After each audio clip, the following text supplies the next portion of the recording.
2, let's all play! Welcome to Center of the Circle from Drum Circle Facilitator Skills, where we share stories of leadership and growth from the safety of the circle.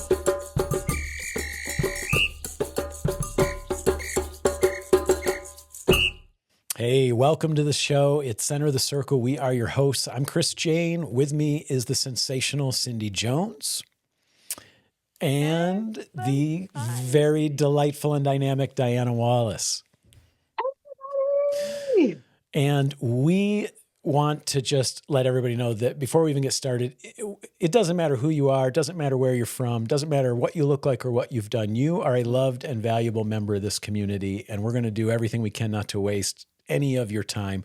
We're so excited about this show and about launching it that we hope that you'll kind of come along for the journey with us, that you'll stick around as we're kind of getting our feet underneath us. And in fact, just so that we don't waste any time, even if you do tune out or turn it off or whatever, take just a second and do us a favor and like and share this.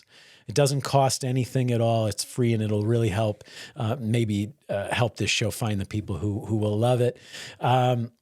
Guys, we just got done having a conversation with the elf on the shelf himself, the great Arthur Hall. How are you feeling? Oh my God. So inspired. That was so incredible. It was amazing. Yeah, I mean, I knew of this amazing guy, through my interactions with him and his book, the one book that I have, but for him to share his experiences and, the emotional journey and just how he interacts with different people around the world. And it was just powerful. I love what I do more than ever now after speaking with him, truly. Yeah, same. Cindy, What about you? I feel like there are the nuances of some of the background that really explain some things to me that I've never heard, and I've known him a long time, late nights with him, right? And I was just, wow. You never know what it is that gets somebody to do the things that they're doing. And I was just dumbfounded. It was wonderful. It was really wonderful. Yeah, I mean, I've known him a long time, and still they were just like, wow. Yeah, getting to have a chance to talk to someone when their guard is down, when they're not trying to follow a PowerPoint presentation or trying to get a program, quote unquote, a program done. Pretty cool. I mean, I'll just, the conversation ranged from Hell's Angels and Babalu drums to Babatunde and the Rainbow festivals. And I love that he shared that his first teacher was a mockingbird. Oh, absolutely. Yeah, that was what I'm talking about. Yeah, he gave us some insight into how he got to be the guy we all know him to be. So anyway, we thank you guys so much again for, thanks both to you two ladies for coming along on this journey with me. I really appreciate it. Diana, for you guys who don't know, is on the West Coast. Cindy is on the East Coast. I'm in the Midwest. And, together we're trying to offer a kind of a balanced perspective and hopefully a little bit better insight into some of these characters and authors and legends in our field. So with that, I hope that you will all enjoy our conversation with the one and only Village Music Circle's own Arthur Hall. Okay, welcome, Arthur Hall. Thank you so much for being here. I am so happy to be here. I mean, be alive and be here at the same time. And it's so good to see all three of you all in the same place. We knew that when we started this, there was only one person that we could possibly go to be our first guest. So, we've all thanked you privately, but we want to thank you very publicly for being the kind of the shining star for us and an example for the community. And we wish you decades more, in that direction. If you've got it in you, Arthur, how you feel about that? Thank you very much. Oh, so you chose the geezer, you did, huh? Okay. Perseverance furthers, I tell you. So I'm pleased to be in this position in my life at this time. I'm pleased to have been a part of helping pioneer this community, locally, then nationally, and now internationally. And it is a real strong international community and movement now. And um, I've kicked some butt in that direction. But at the same time, the people who I've befriended and mentored have kicked mine as well. And so it's a mutual kick butt situation. Arthur, would you be able to tell us, because I don't think I've ever read it anywhere or heard it anywhere. Can you tell us about the first time that you encountered a hand drum, that you put your hands on a djembe or some sort of a hand drum? In our rhythmical alchemy play shops, I usually bring that question up to everybody, and we have a discussion about it. And in that discussion, the discoveries that you hear coming out of people's experiences are just so wide and amazing. It wasn't the drum. It was the sheetrock furnace in the basement of our original house in Utah. And somebody would slam a door upstairs and the furnace would rumble.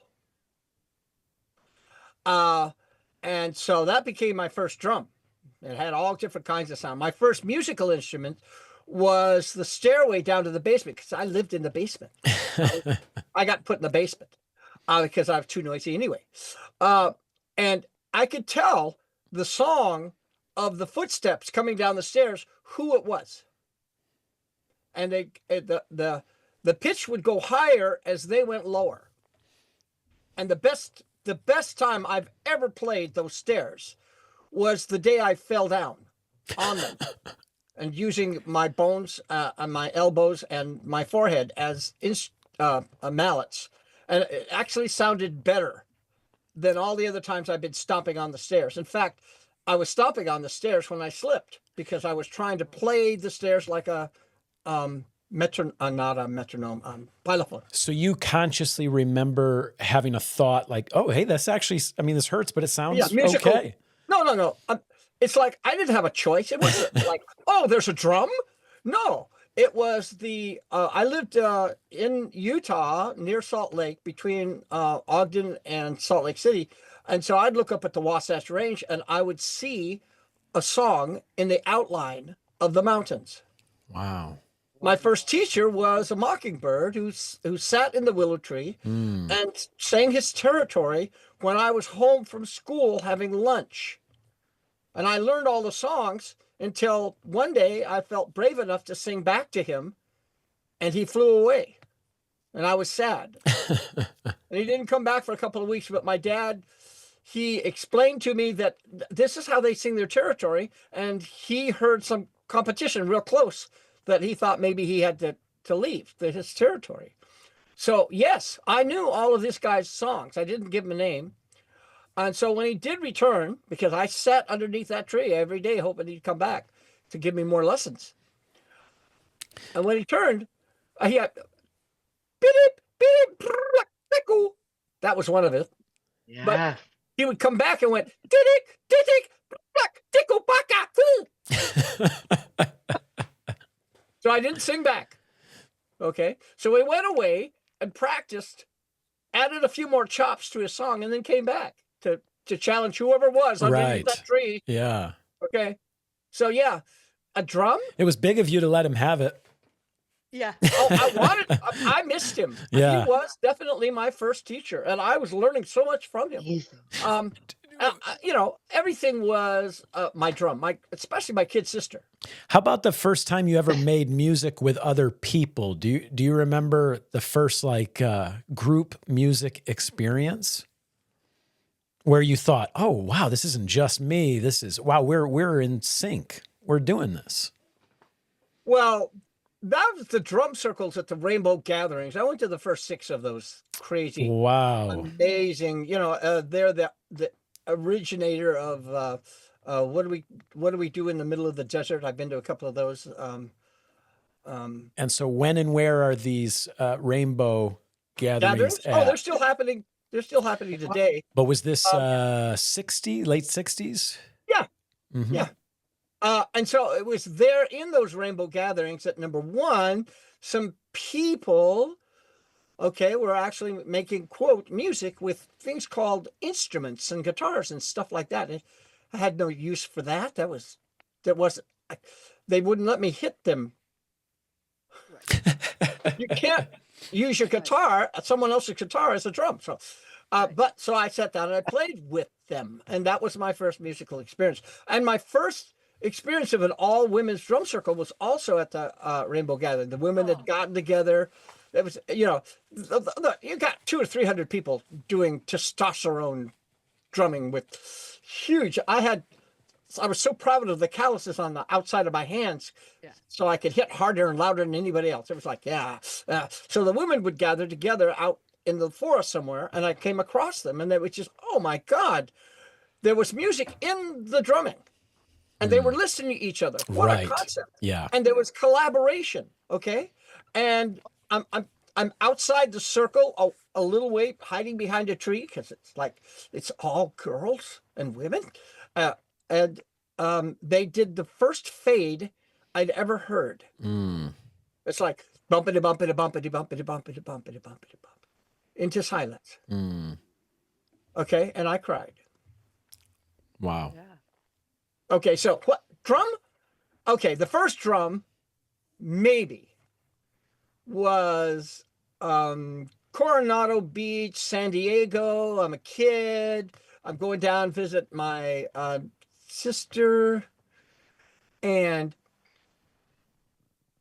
people on the beach had these Mexican tack head babalu drums. Yes, right. We would see those instruments today like ashikos, Right. just a long ashiko. And they'd go out and they'd get drunk and they would sing and play, and then I'd sneak up and ask I could borrow the drum for a bit, and I would play along. And that was probably the first time I actually touched a drum. But the exciting part for me was the fact that there was a baby shark sticking out the back of the drum as this guy was carrying it to their fire pit. They had captured it. So that's what caught your, obviously that'll draw the eye. Okay, one more question from me, and then I'll let the ladies ask. I've always been curious, apart from the drum circle environment where clearly you are just 100% in your element, do you have a musical background? Do you have a performance background, you know, outside of this environment? Oh, pardon me, I'm being sad now. Because my parents, because I was just so noisy and so rambunctious, and so I had to do this, I had to hit that, I had to, you know, I was so much trouble in school. The teachers hated me, I hated the teachers, so it was mutual. They got me accordion lessons, and I loved it. Right. But it was a scam. You could, you know, they gave you these little cheapy little accordions to get your chordal bass on this side and the keyboard on that side and so on. And then they would up level you to a real accordion, but you had to buy it. Right. And I was really getting into chordal structures and melody line and all of that other stuff. And we couldn't afford it. So they stopped my accordion lessons. Otherwise, I would be a musician. Right. But no, I am just a drummer. So the answer is yes. There was a background there. It started that way, but it was always hitting things and getting response. It didn't matter if it was a drum, my kid sister, or a xylophone or something like that. So. Yes, I actually made my first ashiko, but it was back then called the Babalu, Desi Arnaz. Okay, sure. Drum, in a junior high school shop. Today, it would still be just known as a bongo. If you ask people on the street, it's just a bongo. Anytime you look at any of the drums, I'm looking at Cindy's background, and Yes. and there's a bongo, and there's a bongo, and Yeah. there's a bongo. Anything that's a drum is Diana's a got bongo, bongos. right? Uh-huh. Right. And it was really my first drum. It was a tack head drum, the first one I owned. But I'm such a little stinker. Back in that day, I saw this $75 bongo. Right, and we go down to Tijuana once a year, and I get the cheap little tack head bongos, and I play them till they died. And I had a stack of 6 or 8 of them in the garage that I was going to put heads on eventually. Okay, but the 75 pre-tuned hardware LP bongo. Yeah. Oh, I wanted that That's so bad. yeah, that's top. That's nice. But $75 It's pretty. back then, Yeah. when gas was 25 cents a gallon. Right. Okay, right. That gets you. That's a an premium idea. instrument. Yeah. So I had $5. You were close. And they had this thing. I was in San Bernardino at the time. The thing they had was the Orange Show, and in the Orange Show they had this carny, and in the carny was this place where you would throw dimes into glass bowls.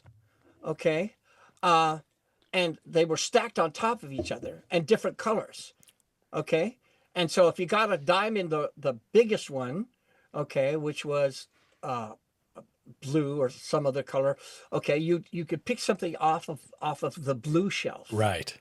Okay, and on top of the red shelf, where the tallest, smallest little bowl at the top of that stack was a set of tunable bongos.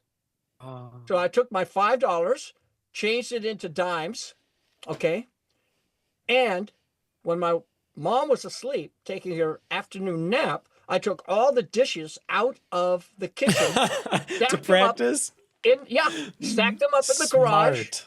Okay, didn't break one dish. That carny didn't know what hit him. Just kept on practicing, flipping the coins backwards, trying to get to that top thing, and I could see that this whole thing was designed to go, and so they collect the money on the floor, and Right. that's where they made their money. Okay, so I finally made it to the carny. Of course, I'm local, so I know how to sneak into the Orange Show in between some old fencing. Okay, and I just kept on flipping dimes, and I'm getting some dimes in some different colors bowls, and I had a stack of stuffed cheap Hong Kong toys and things, and I kept on trying to negotiate with the guy who's running the carny, which is like 18 years old, but to me he was a geezer, and He was in your way. let me look. Yeah. Give me those bongos, and I'll Right. give you all of these back, right? And he's going, no, I've already got your money. You're just gonna have to get a dime on that top little red dish. And so I was down to 50 cents, and I got it. I got the red. Hey. So $4.40 maybe, huh? Yeah, Is that- or $4.40. $4.60. It's not bad. Yeah. I was so pissed though that when I got my bongo, and I had this armload of crap, okay, I would stand outside the carny, his thing, and just offer the stuff to the okay, not to play the game. Yeah. Okay, Right. telling them it's taken me. I threw $5 before I got this. Now you can have anything you want. Yeah. I'm And sure he he got so he mad loved at me that that. he was losing. I was taking Oh, yeah. customers away from him. Yeah. People get beat up They would over call the stuff police, like yeah. that. Yeah. So yeah, that was my first drum. That led Okay. me to my first gig. I was 13 and a half, something like that. And I'm out my favorite spot. I'm right at the edge of the desert. I'm out there playing my bongos in my on this dry wash that went around the corner and made a beautiful acoustic sandbar, right? And I go out to this place that I go to every day and play. And there's a couple of Hell's Angels there trying to cook a rabbit, and they just didn't know how to cook a rabbit. And I'm a smart ass kid from Utah who grew up with a gun, a single shot 22, and they had a single shot 22. Okay, and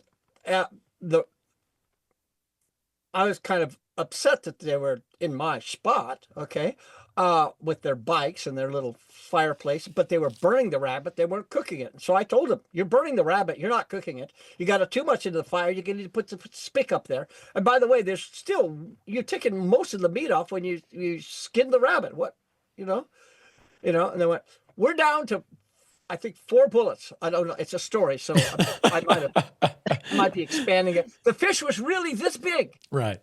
Okay. I mean, you started off with Hell's Angels, so we're not going anywhere. We're here. Okay. We're here for the story. So I went, oh, I can get you rabbit and I'll show you how to skin it. And they said, okay, but you're gonna have to leave the bongo there.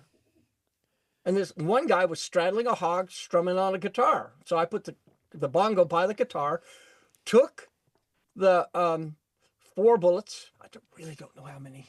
Okay. Up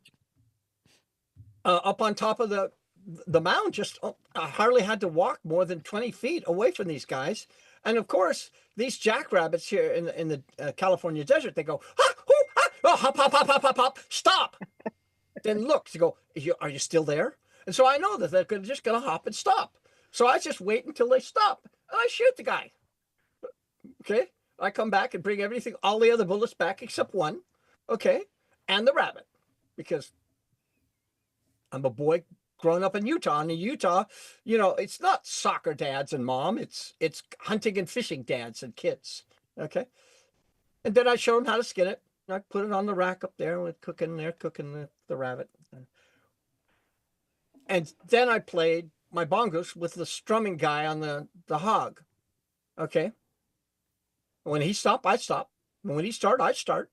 Simple as that. And he said, hey, you're pretty good, kid. Come to the Monkey's Hideout on Highland Avenue. This Hell's Angel bar that I pass every day when I'm going to school. Okay. And around 9 o'clock. And so I did. And so basically I snuck out of my window for about 1.5 years. Playing bongos for beat poets, right? We're talking 60s here, and folk singers in the hills. They had a hole in the back of the stage that they shoved me in when the police came.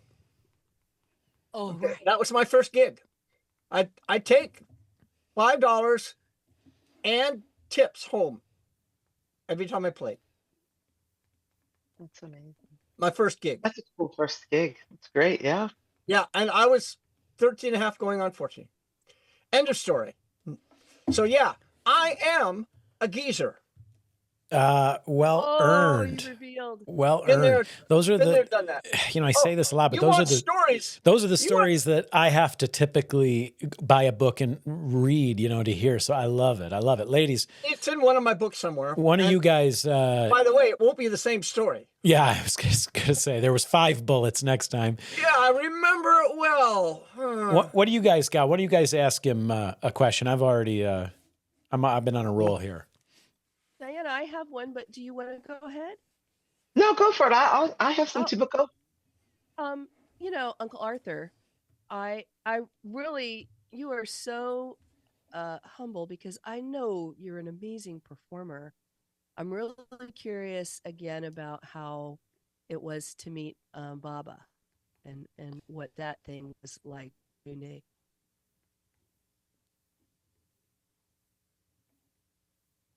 I'm in college, freshman, junior college in Utah somewhere. It didn't work out. I tried to catch up to all the music I didn't learn. And by that time, I didn't have a drum. I had a trap set, and that's a whole other story. Trap drummer in a band. And Drums of Passion was being played on the record player. Remember those things? Oh yeah. Okay. Rack. In the student, the student center, right? And I walked in and I heard these drums and the singing, and my chin dropped. my chin just dropped. And it was, I back in those days, I was listening to jazz music because they had percussion in Cal Jarder and some other performers. And I'm hearing the jungle music and so on and so forth, and getting a couple of ethno-specific records. But this was just pure Africa and spirit. Drums of Passion. Wow. And that was it. That did it. Okay, that set me. That was it. All the other troubles I was making in school by being noisy and pounding on the desk, and my wanting to graduate out of the different things that I was using as instruments that weren't. Okay, it was like, oh, it's the drum. So it was only a few years later that Babatunde was coming through California doing his starting doing his college tour. So some people in our drumming community, along with me, brought him to Santa Cruz. So I walk into this gymnasium at the community center to actually meet this guy called Babatunde Olatunji, who I'd been listening to. And he walks up to me and greets me like an old friend. Yeah. Tells me about the things that I was doing, because I just started doing, drum circle stuff up and down the coast and rhythm events and things like that. I'm what? And he goes, Gordy tells me all about you all the time. And that was Gordy Ryan, who's his right-hand man, who travels with him when he does his tours. Okay, who I'd worked with through Eureka trainings, and he was my teacher, and so on and so forth. And I turn around and there's Gordy Ryan, who is still my oldest drumming buddy in the world, from Seattle now. Okay, it's like, that's when I first met Baba, and that's who he was till the day he died. It's just right up front, total solid as a rock. And he would give me all the advice I needed in the wonderful, horrible, wonderful ways that he does it. He doesn't mince words. He tells you like it is. And he looks at my hands and he touches my hands and he goes, "You know what this is?" And he's rubbing his hands on all of these calluses that I've developed because I'm a thunder drummer. I have no technique, but I learned how to protect myself with these calluses. Of course, now I have to make love with my elbows because I have no feelings in my hands. Okay, and he points to it and he goes, "This is stupidity." Wow. And it's going to take you as long and as many hours that you put into this to put this calluses on top of your skin to get the calluses into your skin to protect yourself. And sure enough, it did. But by that time, I was drumming a few hours a day. Okay. And so it only took me a year to undo what I had done for 10 years in the Rainbow gatherings, trying to be the loudest drummer and peeing blood. Yeah. As part of the price. Okay. So he helped you understand maybe a better approach to your technique and yeah. He wasn't very subtle, was he? Mm-hmm. But he was definitely full of wisdom. And he was absent. Anything he said was the truth. It took me that many hours of concentrated technique, okay, and getting rid of the habit of hitting the drum rather than letting your hand be the mallet and bounce the drum. Mm. The mallet, built of skin, bones, and pulsating blood, powered by the primal emotion, personal history, and the never-ending search for the one, falls with its own weight, inertia, and the spirit being channeled through it, bouncing off the animal skin stretched across the top hole of the wooden temple. The skin receives the mallet, sending it back with equal force, dancing with the energy living again as one note in the larger song. That note vibrates inside the belly of the temple, shaking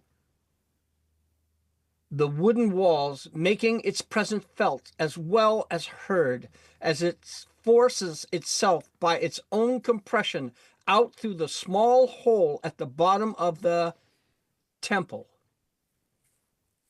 and into the universe with the same power, spirit, and vitality of the mallet, touching bodies, bones, hearts, and souls of those worshippers nearby. Boom. Okay, now that's the long one. I'll give you the short one.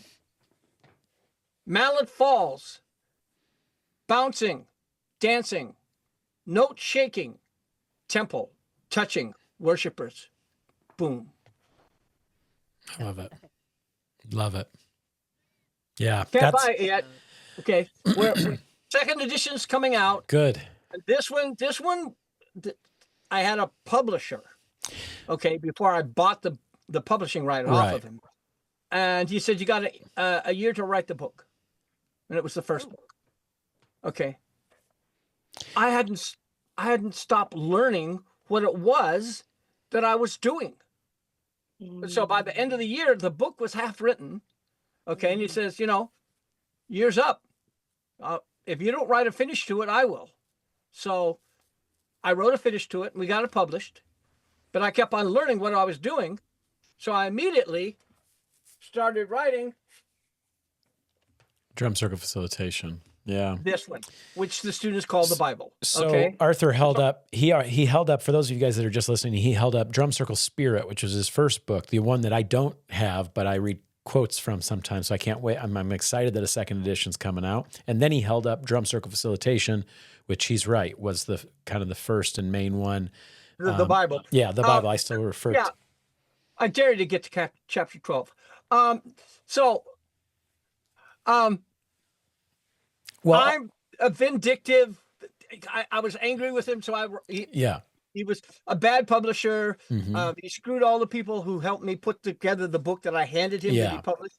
And so basically, in chapter 4 of the second book, I put in everything that was in the first book.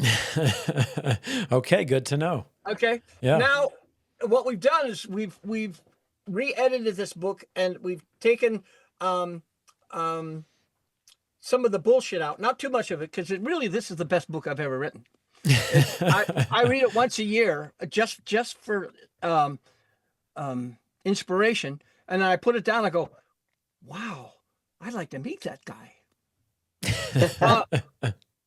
And so we've taken some of the, when I was writing this book, I would just take stuff and I'd throw it against the wall, and if it was stuck, we'd put it in the book, right? But I was still wrapping words around a concept that I hadn't fully organized yet in my mind, let alone starting to teach this stuff. Okay, so we went back, got rid of the bullshit, and put in the technology and terminology that our community has been using for the last century. No, wait a minute. Century's 100 people, 100 years. Isn't it? What's 10 years? A decade. Last decade. Yeah. Okay, just edit that in there. So. And I think it's been 20 years since Drum Circle Facilitation came out, right? So yes, look.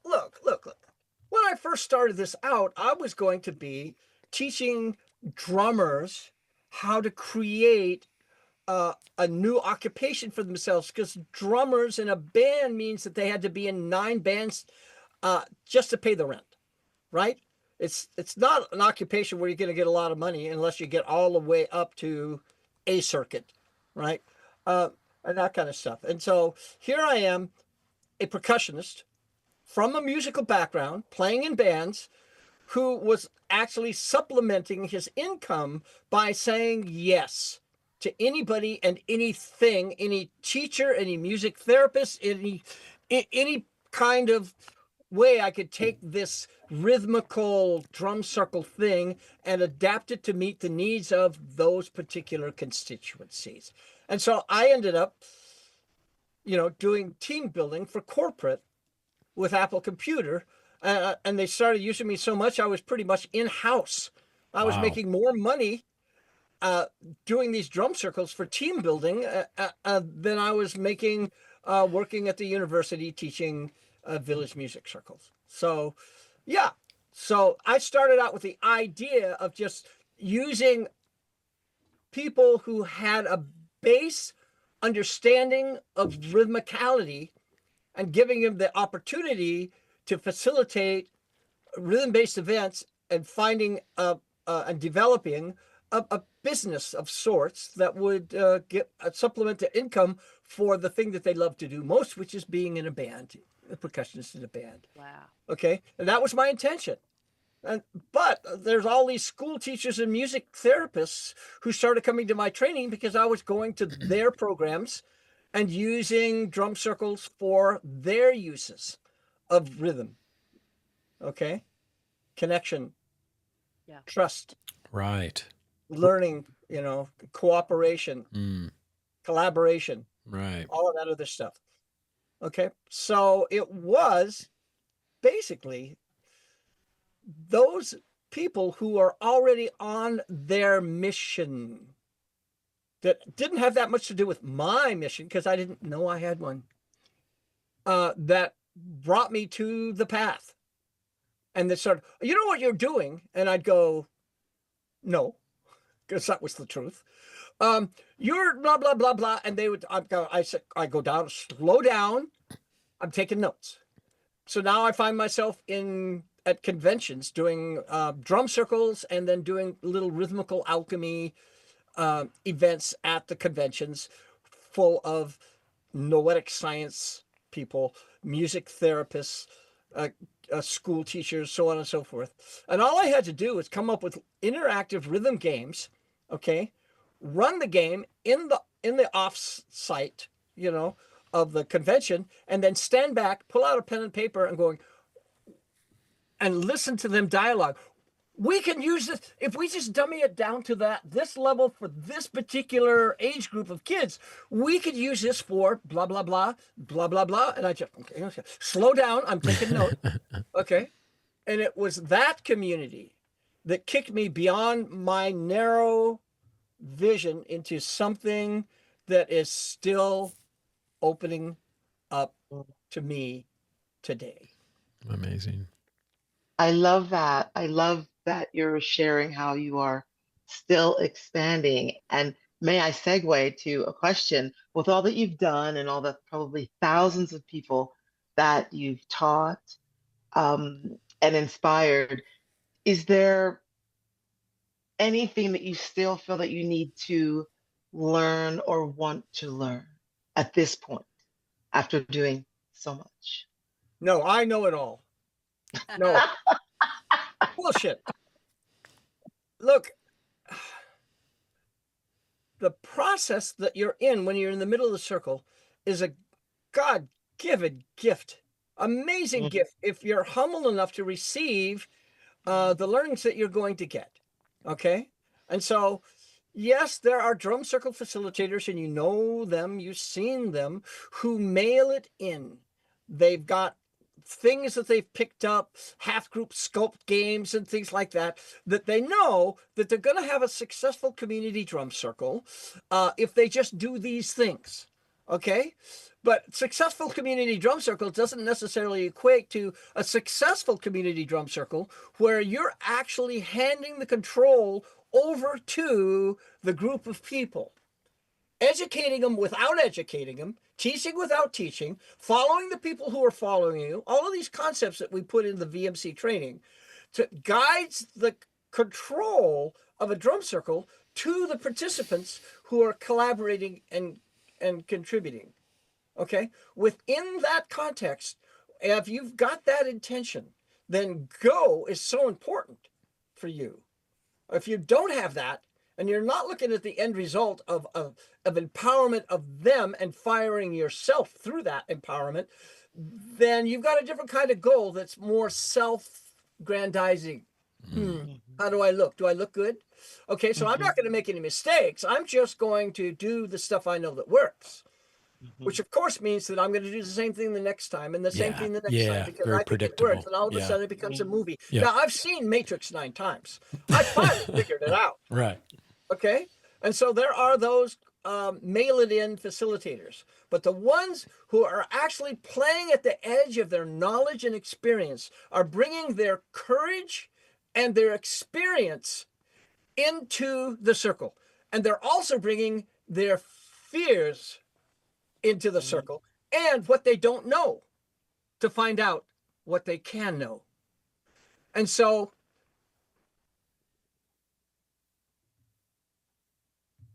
result that you get is the feedback. no. Okay, if you can bring that in, then you're not afraid of making mistakes because it's not about the mistakes. It's the learning you get from the mistake. That's why in our training, we tell you there are no mistakes. There are only learning moments.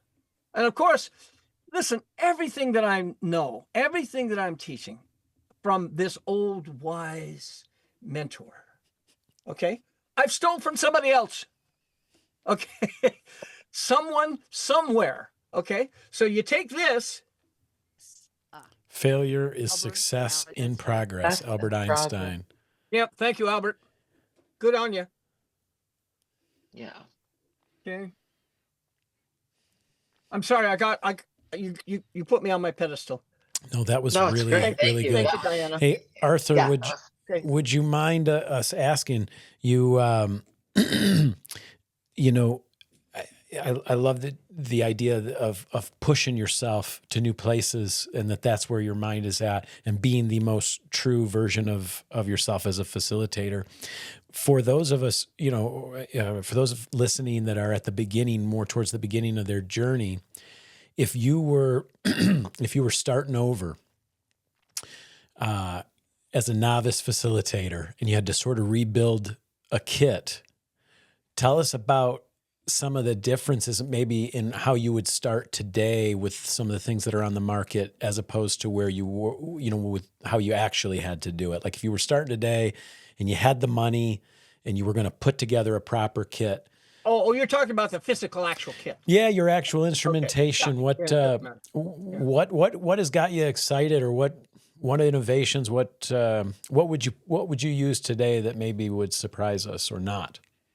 Well, Remo. I don't know, Remo. Yeah. I would like to, Remo. That's always the answer we get. Okay. I'm sorry. Yeah. I've designed 9 drums for a Remo drum company. I had my own drum company, and they bought it, and so they got a few more designs out of that. But in the real world, okay, I've still got some drums that I've been using and out of my warehouse that we've shipped all over the world and have been beat to shit and still in one piece. It's the Remo products. There are some Taiwanese made drums that look exactly like the Remo nesting drums and stuff that we've created. And they're going to last you about 6 months if you're a drum circle facilitator. And then that company that endorses a bunch of drum circle facilitators gives them a kit every 6 months to replace the one that died in front of them as they were using it for school kids and drunk executives and whatever.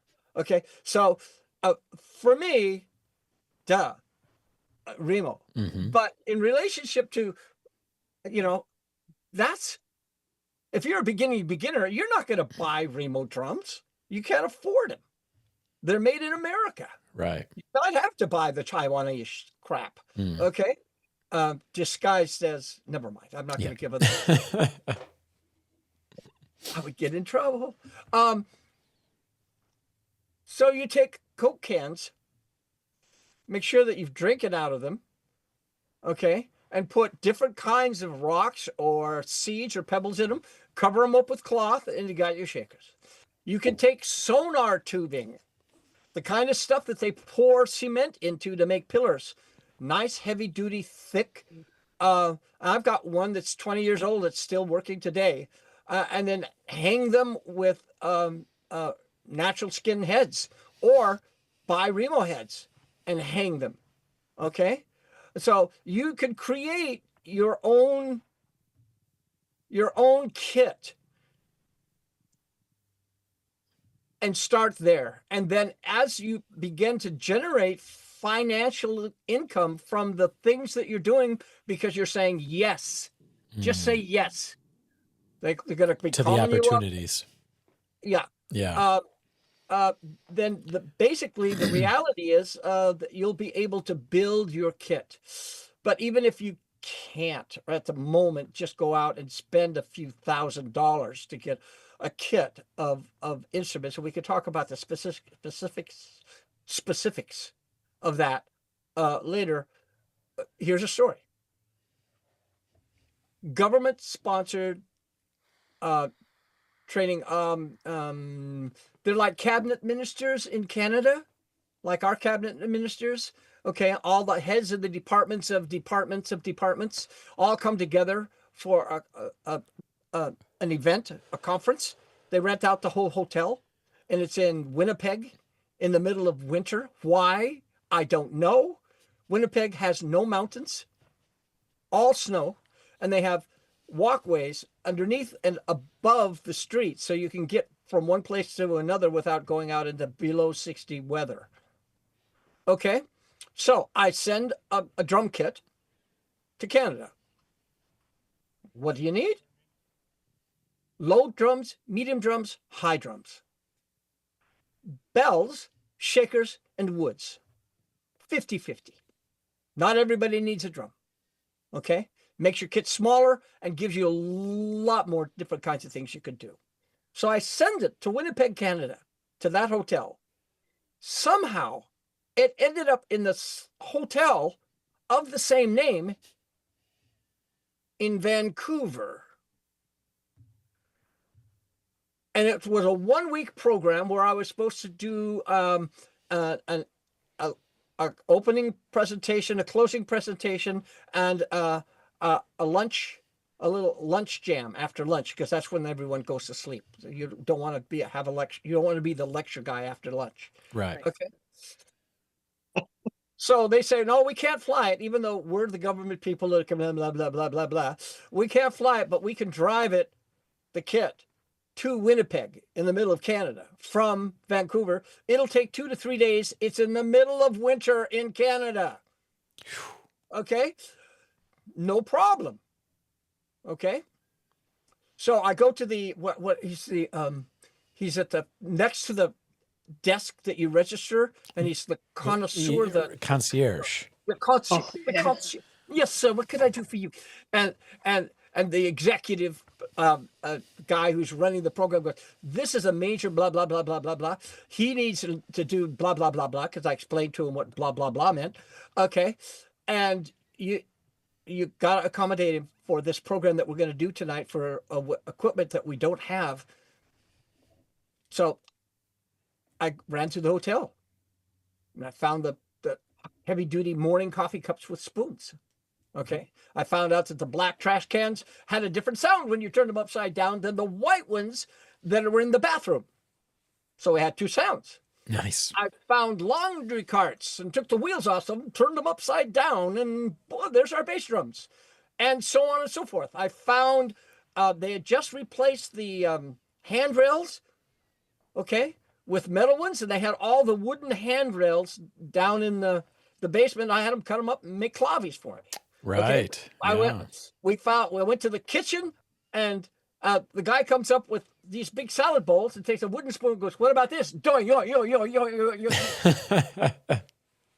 We had a kitchen band. Yep. For that evening, for 100 high-end executives. They were bringing in speakers every night that were like the top government officials to talk to these guys. Okay. And we had a great time. It was wonderful. And at lunch, we'd have all of our equipment pretty much available, including breaking all the dishes that they were using to eat with. Okay. The only problem that we had was that when the keynote speaker would speak after dinner, okay, they wouldn't just applause at his comments. They would go, here, here, and start playing with and so they put me up front. So I had to get up and go 4, 3, 2, 1. Do a stop cut. Right.